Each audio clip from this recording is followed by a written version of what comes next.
With the Nova ProtoFrame releasing in Tekrot Encore, I think it's finally time that we do a video about Nova. So let's just jump right into it.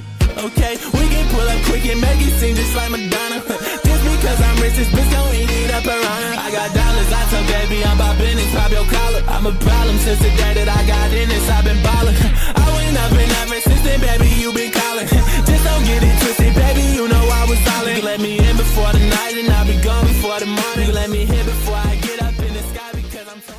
Today I have 6 builds hooked up for you guys here. Before I showcase the builds, I want to showcase the thing that makes this build absolutely insane, which is Nautilus Prime. It doesn't really matter what build you use in Nautilus as long as it's gonna be a grouping build, because we're gonna take advantage of the interaction between Nova's ultimate and grouped up enemies. Nova's ultimate, Molecular Prime, primes all enemies in an expanding radius with antimatter, right? But if you kill them with them being primed, they also explode, dealing blast damage to surrounding enemies. That's why if you group them up and then kill them, you're gonna have a lot of damage in your hands. Anyways, I forgot which content creator I got this from, but I've used it ever since. This is such an insane build. I wish I remember who I got it from. This specific Nautilus build, we're focusing on heat damage, and then for the Verglass Prime, unlike other builds, we're doing a full-on status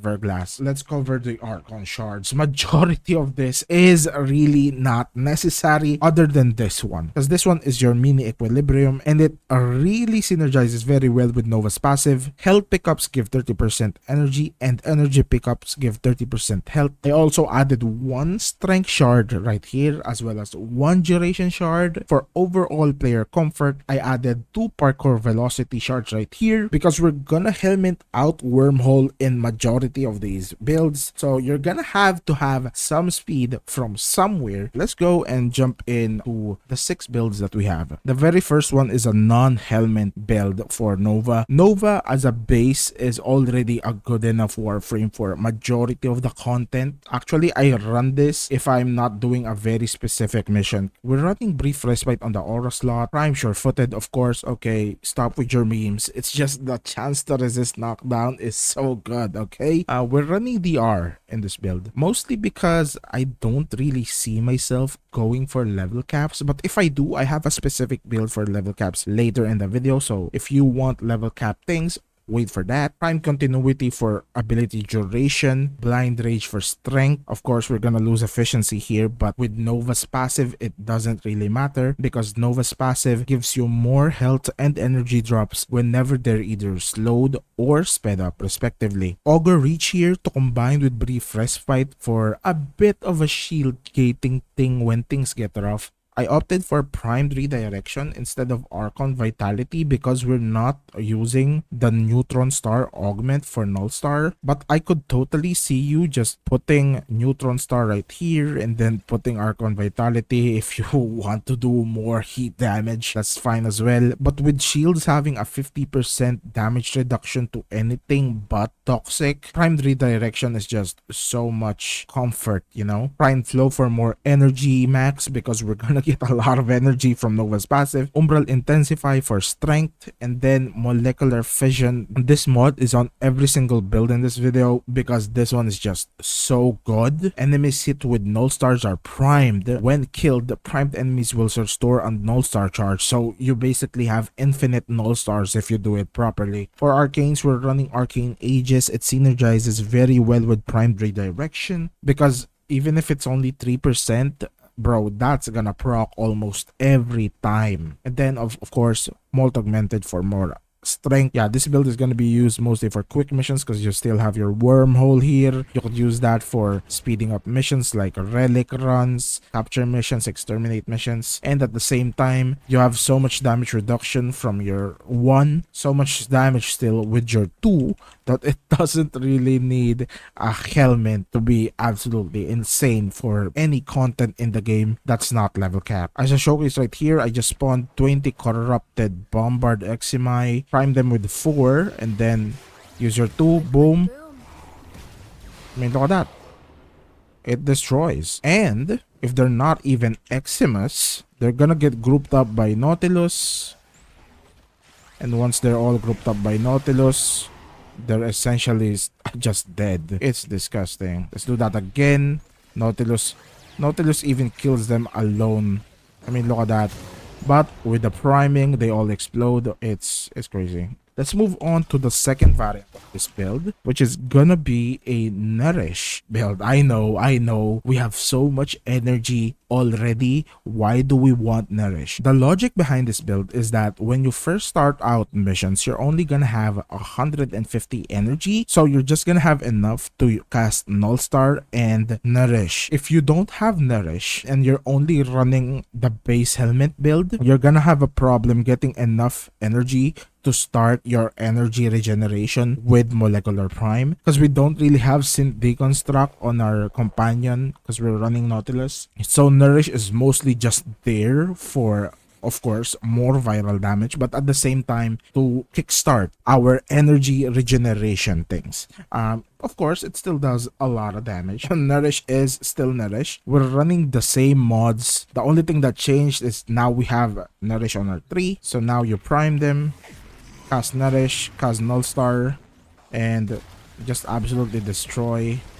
It's the same premise really, but now you have infinite energy. Now you're literally God. Next up, we have Silence. In this build, you're gonna helmet off of Wormhole again. Silence has 2 different interactions that we could do. If we're gonna do a full-on speed molecular prime thing right now, we're gonna get them closer to our range, therefore closer to the silence rages, making them lock in place because of the animation, right? Making them easier to group for Nautilus. Okay, so we cast Silence, we cast 1, we cast 4. If we jump in there, boom, they're all silenced, and with the prime damage, they're locked in place. So it's basically a survivability helmet. Yeah, it's very good. Another interaction is that you could even do a slowing molecular prime right now and then silence them, locking them in place even longer because the silence animation is slowed. This works a lot better in standard play than in the simulacrum because you're moving from place to place. Yeah, Silence is such an underrated helmet ability. For the mods, it's basically the same mod setup still. You really just have to change the helmets for this one. The next one is a lot different though. In this next build, we're running Ophanim Eyes, Jade's helmet. This one does armor stripping as well as heat damage. That's why we're gonna opt out of using Prime Redirection and change it into Archon Vitality so that our heat procs are applied twice. And then we also change the Augur Reach for Neutron Star, the Null Star Augment, giving us extra heat damage. The problem with this build is because you don't have Prime Redirection, you're gonna get a lot less DR. So you're gonna have to be a lot more careful. I think I love this build the most out of the 6 because of this. I mean, look at this, man.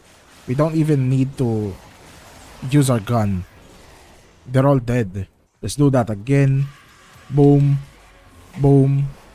And because they're all grouped up, it's so much easier to armor strip them because you look at them on the same direction. Okay, forgive me. We do this one last time. Boom. And then boom. They're dead. Disgusting. Absolutely disgusting. We changed the aura slot to corrosive projection. The interaction between Nautilus and Ophanim Eyes makes it so that you armor strip them very, very fast as a group because they're all clumped up. I mean, look at this. Less than 3 seconds, I think.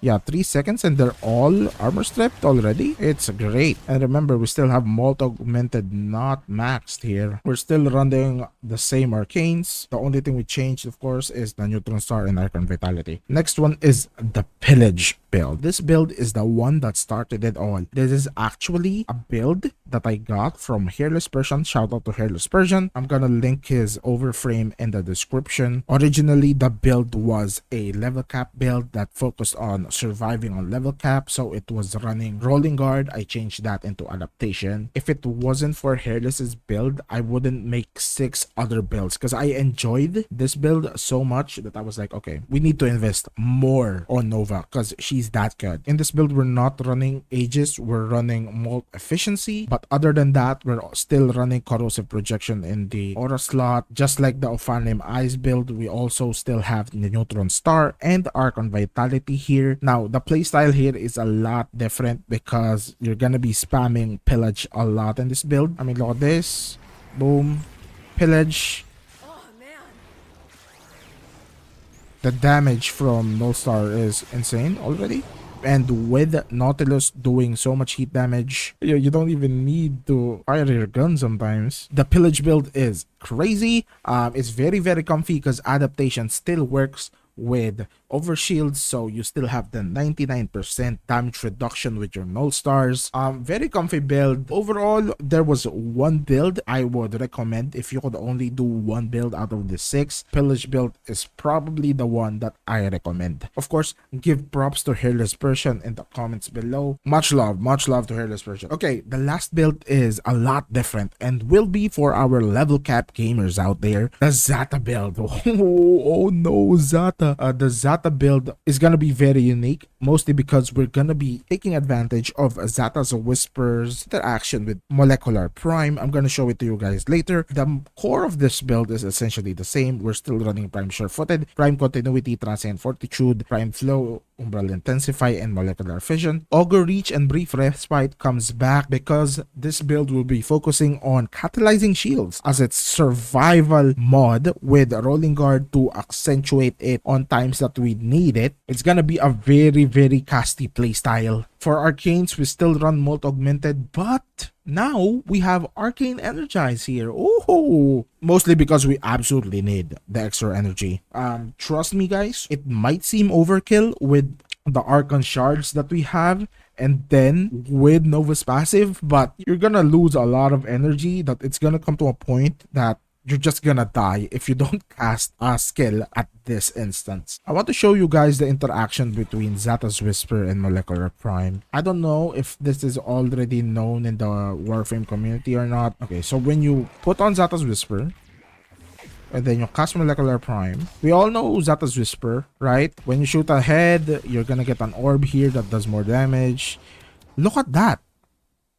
It spreads. Like, that's insane, right? Look! Whenever you kill an enemy that's primed with Zata's Whisper bubble, it spreads to other enemies.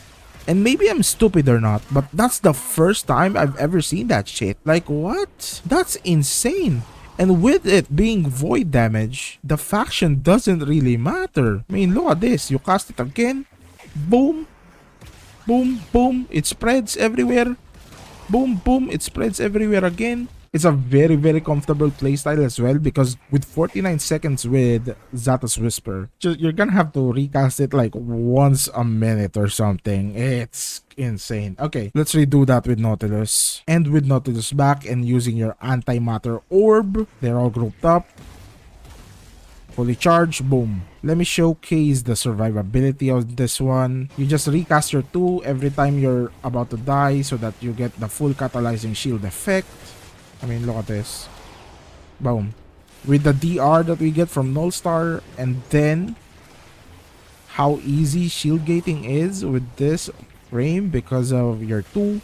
As long as you have enough energy, you're essentially immortal. Just don't forget to cast your 2 because if you do, you're dead. I mean, look at that. I almost mistimed it. That's gonna be it for the Nova Prime video. Hope you guys enjoyed these builds right here. Don't forget to comment down below which builds you like the most in this video. I'm gonna see you guys in the next one. Enjoy your Nova, enjoy your Proto Frame, and peace out, gamers.